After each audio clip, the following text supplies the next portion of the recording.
Yeah. Right, so I'm going to start just with the overview of the maamer that you see in front of you. Yitnu. So this is only helpful if we learned it and understood it, just as a reminder to thread it together.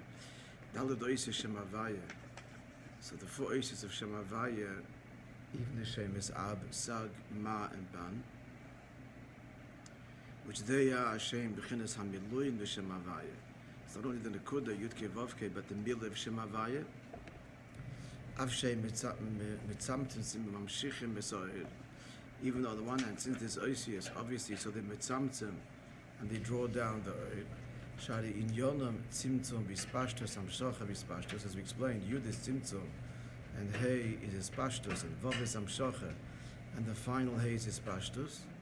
Kamoshel Ashbos HaSeichel Narav, the Talmud, as he went into detail, the whole Amshocha, the whole Seder of the Dvar Seichel of the Rav to the Talmud. First it starts with the complete removal of the ideas he considers it, and then the Ispashtos within his own mind.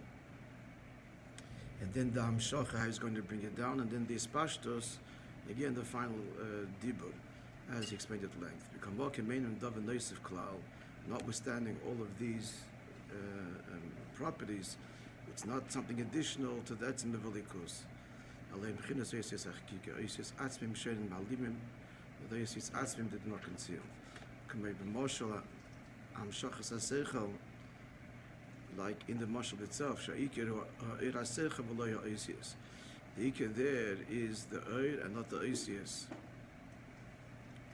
In the oifen of actual expression, the oisius are critical.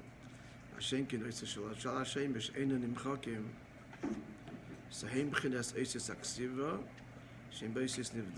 other oisius, as he says later, even though they're not tzilus, but still, they're oisius nivdolim.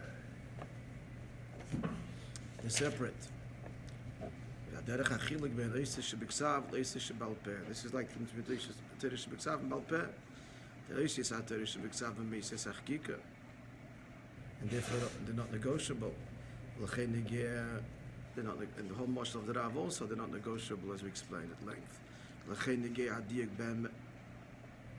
And therefore, this and again the dik we have shalash and they cannot be changed. Hashenki oisius aterish balpeh, whereas oisius at balpeh, oisius aksiva, then they are negotiable. And therefore, he added that even though oisius achkika are higher, still efshal leida ma'aterish b'ksav es prote yarotz ne'elim shebemitzvahs. You can't know b'aterish b'ksav the actual details of how to do the mitzvah. Ki yav sheboisius achkika me'ir riboy oir. And even though there's a tremendous oil over them, oil zel b'chlolos ve'ina b'chinas mispar v'yischalkus.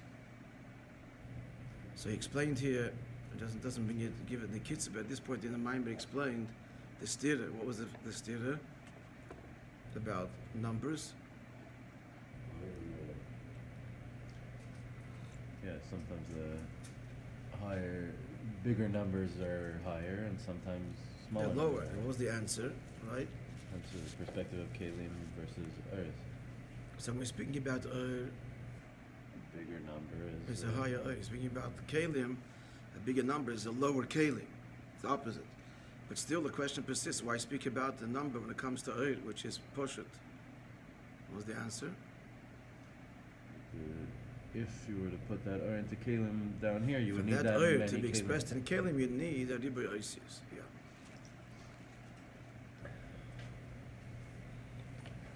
Concluding, v'tam achila b'neim shemavaya gam ha'bilim sheboy u'pchinas pnimius, because now in this Oisius is addressing that they're all in Atzilus. So if it's all in Atzilus, what's the difference? What was the Nakud of the answer? Sit here. What was the Nakud of the answer if all the Zayin Shemus are in Atzilus? It's coming now.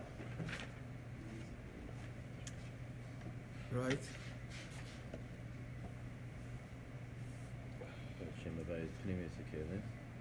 It's all Kalim. Obviously, it's all right. It's all Kalim because there's Oisius here. But the question, if Pnimius are Kalim or Chitzonius, what do we say the difference is?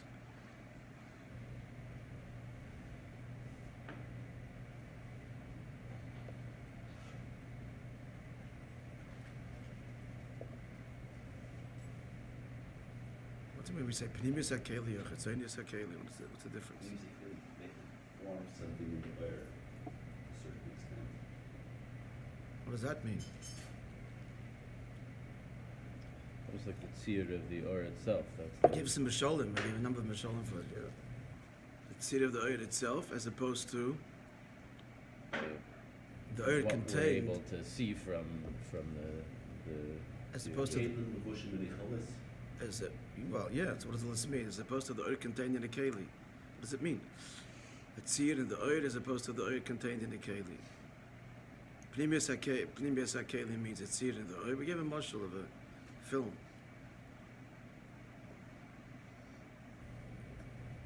It's a perfect marshal, but it's a marshal. The marshal of the form and color that the oil gains by going through the filter is one thing. Before it hits the canvas, it's actually translated on the film or whatever this is. This iPhone works. I don't know exactly, but it's the same nukuda. There is, once the light travels through the film, it already gets a tzir. That's how derech a tzir in the oil. But then when it comes, the light now creates this images on the canvas or on the canvas, the screen. So it's already a tzir. The oil is already a nimshach contained in a keli, which is relatively speaking, or even not relatively speaking, separate from the oil itself. Okay, we'll give other mishalim as well. But anyway, so based on yonim elu, so these two. So v'tamich libenein the Shem Havaya, gamam biluim sheba even Shem Havaya. What does miluim mean again?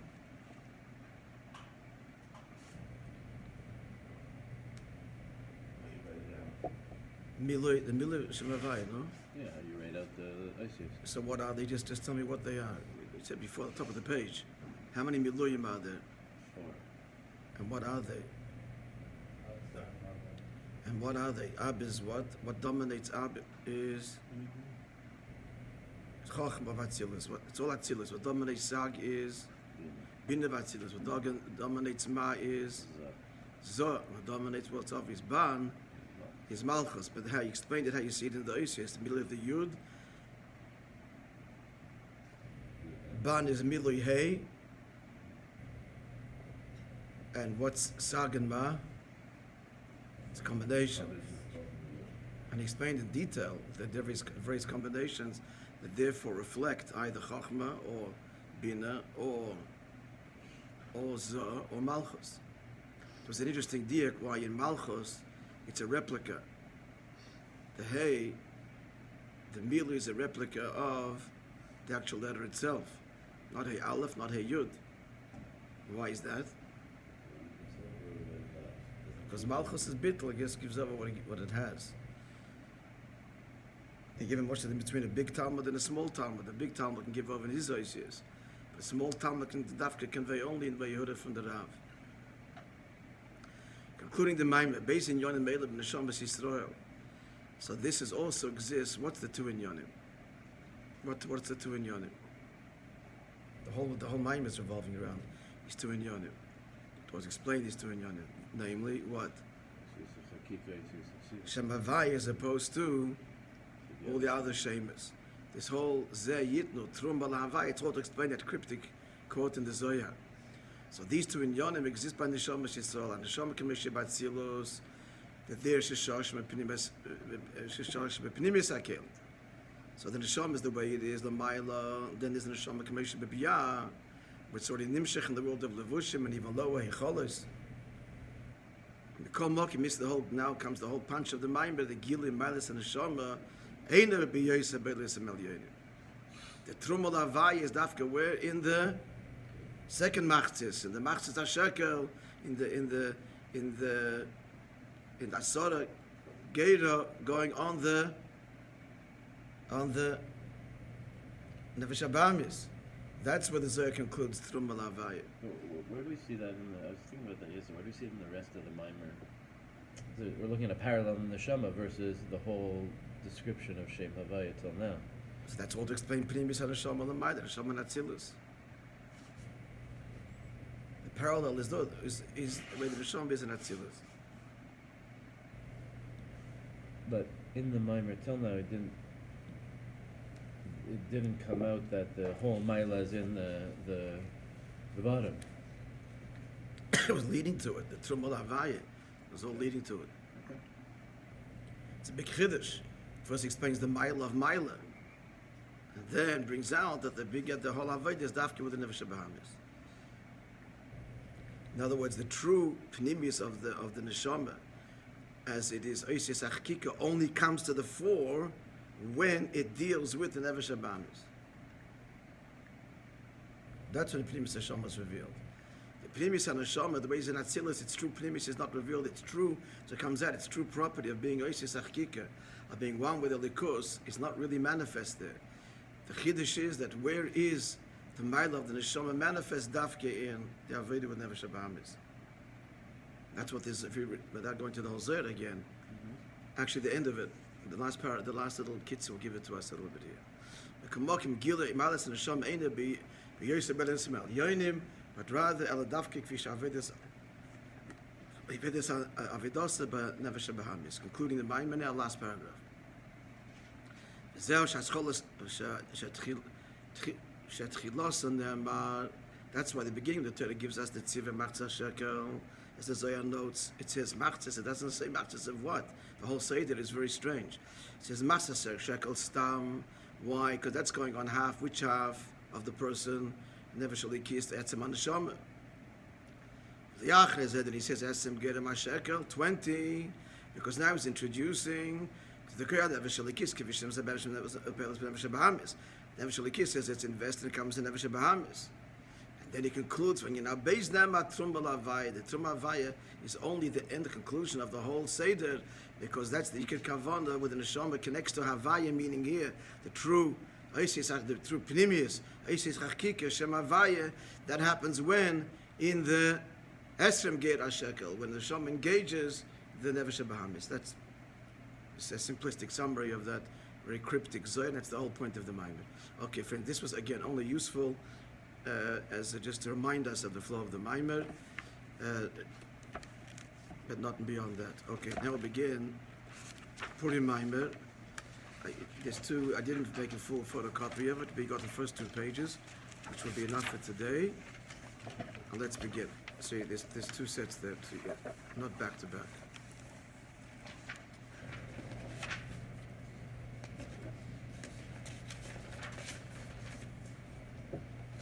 So the right-hand side of the page is the nusach of the telegram that the Rebbe sent to Hanash throughout the world for Purim Tovshin Chav, 1960, and the telegram read, Purim Sameach Visvaidos Peila. A freiliche Purim and effective Verbrengenische. As I told you, in the later years, the telegrams became much more elaborate, and I have to look up which year it started, but the telegrams would incorporate something of the capital of that year, the Rebbe's capital.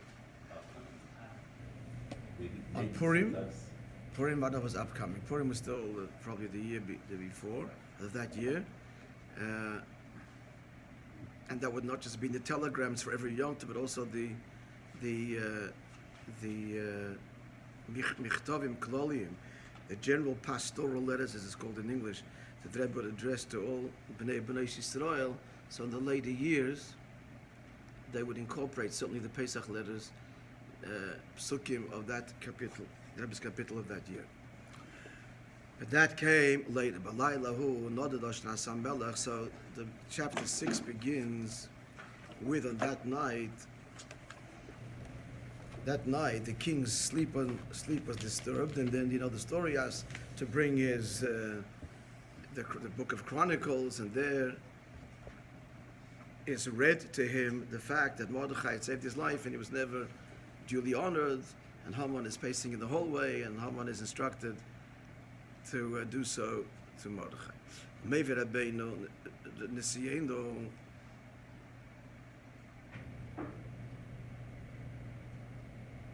Rabbeinu Nisieno Chakmar V'cham Yad Amur.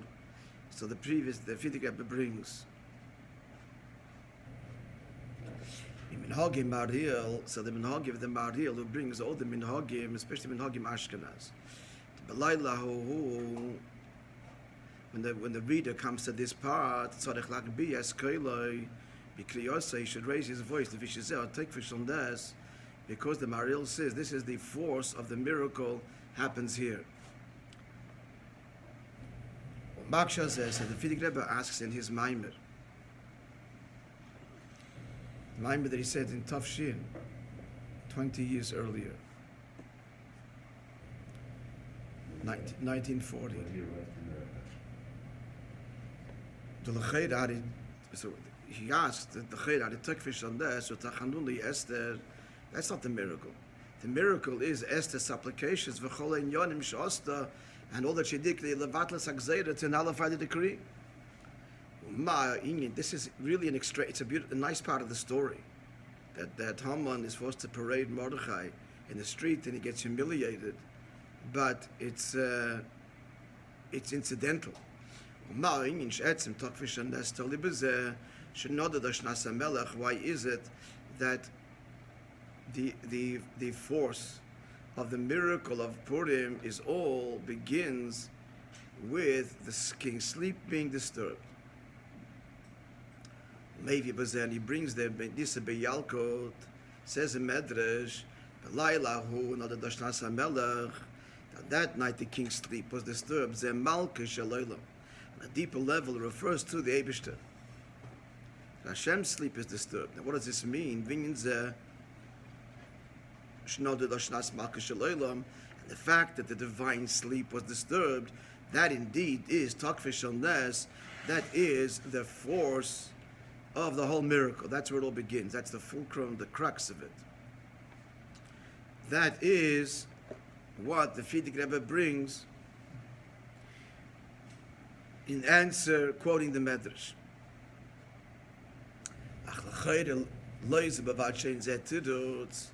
But it would appear that not only we don't have an answer to our question, this only raises a further question. How can there be sleep above the garden of Israel neither sleeps nor slumbers? So what does it mean that Hashem's sleep is awoken? Is disturbed, moved.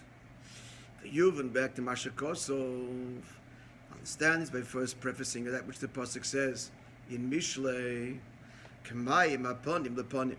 The pasuk says like the face that is placed before the water, so too is the heart of man to another person. The way you project yourself, express yourself to someone else, so he responds, that person will respond in kind. The Pnimius, the Leva Adam, the Adam goes on the Adam, the Mata, and to the Adam alien, to the supernal Adam, referring to the Eibishter. You do a Pirish about Hashem Tevala Pasuk. As it's known, the Pirish Hashem of the Pasuk, Hava Yitzchak Hashem is your shadow. The simple meaning is that a shadow follows you wherever you are. So too, he's saying in Tilim, Hashem is always at your side.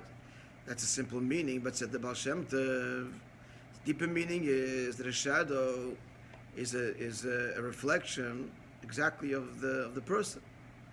It's the same shape. The way a person conducts himself down here, misnagim.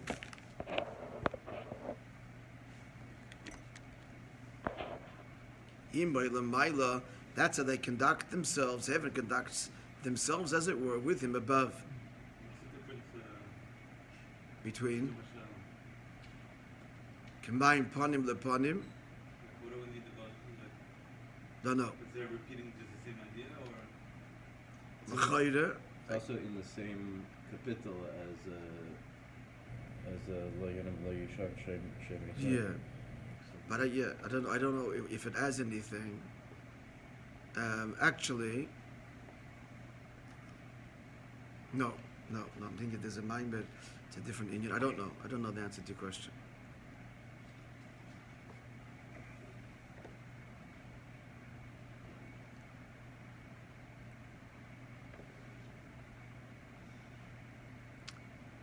Just to note that perhaps has something to do with this. In the marshal of the Mayim, it's panim lepanim. And the moshel of the tzel, it's not just your face, but it's the whole body. It's number one. Number two, ponim leponim is not just the face, but also the water, like a mirror, actually reflects the whole nuance of the person. The chiddush of Hashem tzilcha is that there's just a shape. There's no, like you said, action. No pneumius expressed here, and that too is reflected back the Balaila. But then raises the question that if it's Hashem tzilcha mekolshkein ponim, if heaven reflects your external behavior, surely it will reflect your pneumius. Yesh v'zeh ma'ashem b'zeh. Maybe something along those lines. Perhaps. At any rate, we'll continue. Hashem shatzel oise ma'asha adam oise. The same way that the shadow does what the person does, the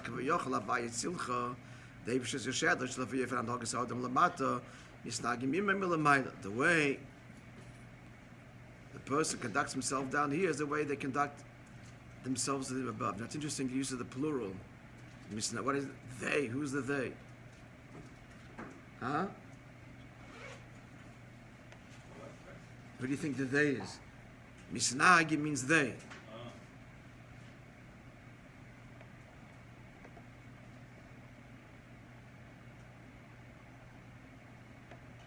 It means it's heavenly court. It's the whole business up there. In fact, that's going to be the chiddush, that the heavenly court, which is this Michal and Gavriel, etc. So they got their rules. The way you behave is the way you behave. The angels. Right. This is the teva. Huh? This is the teva, you think? That's the teva. The chiddush is that the Eibishter can override that and does, as we'll see. Kedisa b'zei parshas Tetzaveh, which is the parsha we just read. Tochazi, come and see. Huh? What? I just said this week's parsha. Al metato kaimo. This world exists. The Kabbalah, which means aligned with, to receive, and aligned with above. And the upper worlds don't bestow upon it, but only in accordance with the way it, meaning the lower world, is its state. If down here a person is with a luminous face, he's been joyous. Likewise, not in does heaven illuminated from above. So this is actually a quote that Rabbi quotes many places in letters to people. That it's important, critical that a person be besimcha down here, because heaven then will respond likewise above. When a person here literally is illuminated face, besimcha v'chedva, with joy and delight.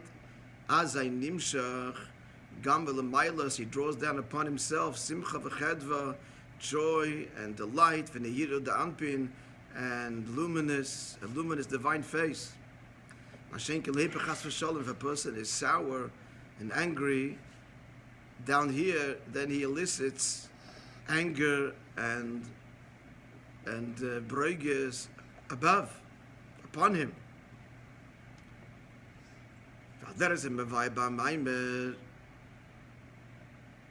So actually, this is all the Figure Rebbe's Maimer explaining all this. So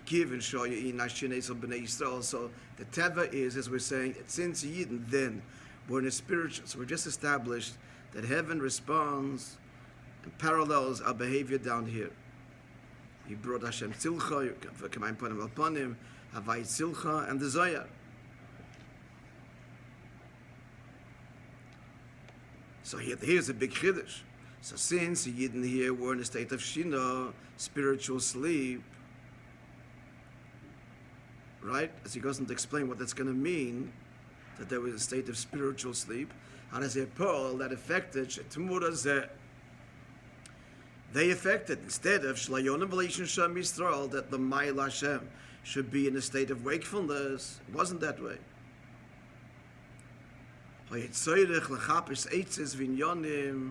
So, according to the Teva that Hashem has created, heaven is mirroring the slumber of the Jew. And therefore, there had to be a big revolution to search for, to search for ways, vinyonim, and matters, lifel to affect ura, lama tishan avais. The pasuk says, awaken, O Hashem, why do you slumber? That is not the natural cause. There had to be something that would arouse that. So what is sleep? It explains in the Maimah, next page. In general, sleep, in a general sense, in a generic sense, it's golus. The pasuk says, "Ani yishen, I'm asleep." The pasuk goes into the same, "My heart is awake," but it starts off, "I'm asleep." Pasuk in Shir Hashirim, chapter Hey. The Zohar explains what does it mean I'm asleep. It's she speaking, Yitna speaking, that a Yid is asleep in Golus. Shinyan Golus, a bedukmas Hashina, that sleep, that the Golus is analogous to sleep. Why is that? Hine b'shas Hashina, the person sleeps. So what's happening? Yeshna gufa adam b'shleimusay, the body is complete. Kamei shahu, kamei b'shashay, like when he's awake. But his faculties, and especially his inner faculties like intellect and emotion, like the external ones of behavior, there's some movement. But the inner ones, they're not expressive. Or if they are in a weak fashion, and not in the appropriate way.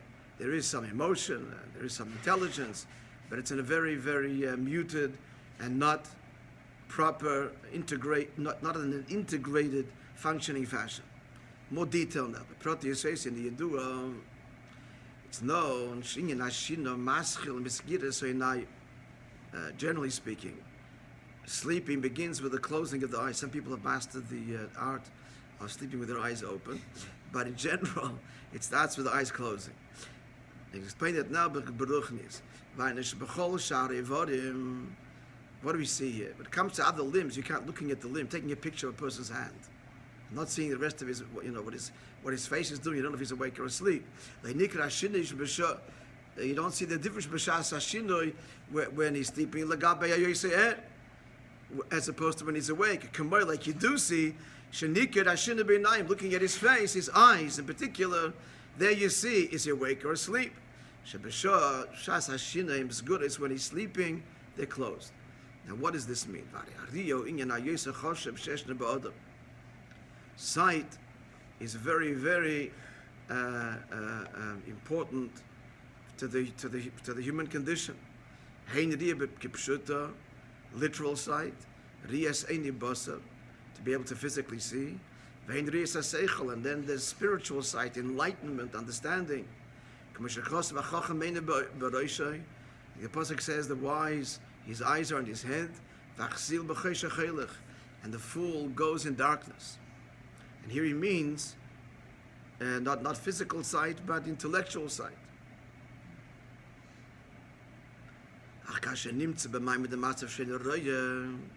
When a person is in a state he doesn't see, he's oblivious.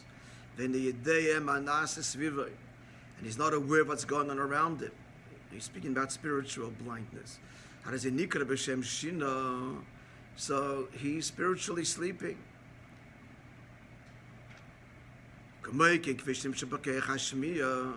then there is another faculty related to sight, which is hearing. It's lower, not as critical. Lower also in the sense that it doesn't affect the person as deeply as seeing. Hearing about something or hearing something doesn't affect the person as deeply as being witness to it. So what's Shmiya? Shmiya is being discerning. Avchana means to discern. The pasuk says, the pasuk in Eiv, Oizen milin tivchan. Let's look that up, but the general meaning is the ear is discerning or discerning ear.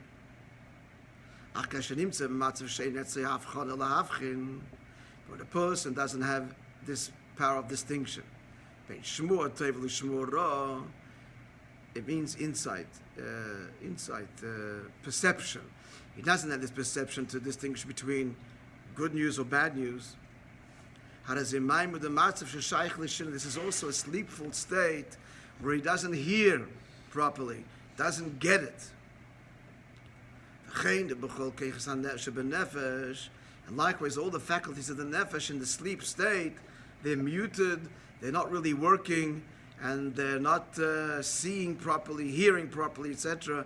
And it means it's not just physically, but in the metaphoric sense, which happens during the sleep-like state. He said, moreover,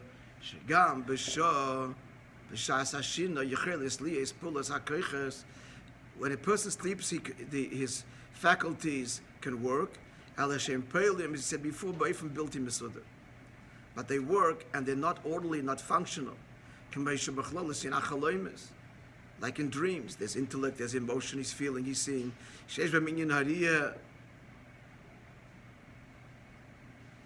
There is the inyan of seeing.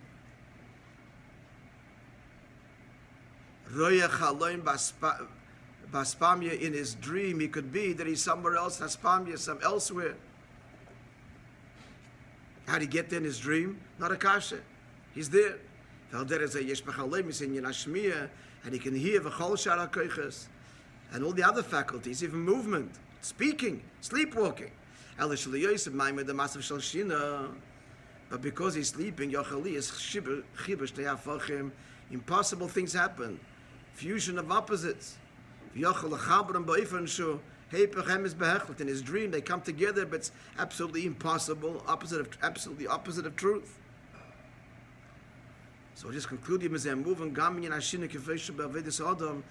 to explain all of this and translate all of this in Ruchni. So there's three levels. There's the physical, the physical koiches of seeing and hearing, and then that sleep effects, and then there's the more spiritual faculties of hearing and seeing, etc., understanding, insight, the ability to differentiate, to be discerning. And then there's the Ba'avedas Hashem in Ruchnius. That's all physical sleep. Now he's going to translate that in spiritual sleep. Sleep to continue with Hashem tomorrow. Huh? Oh, story.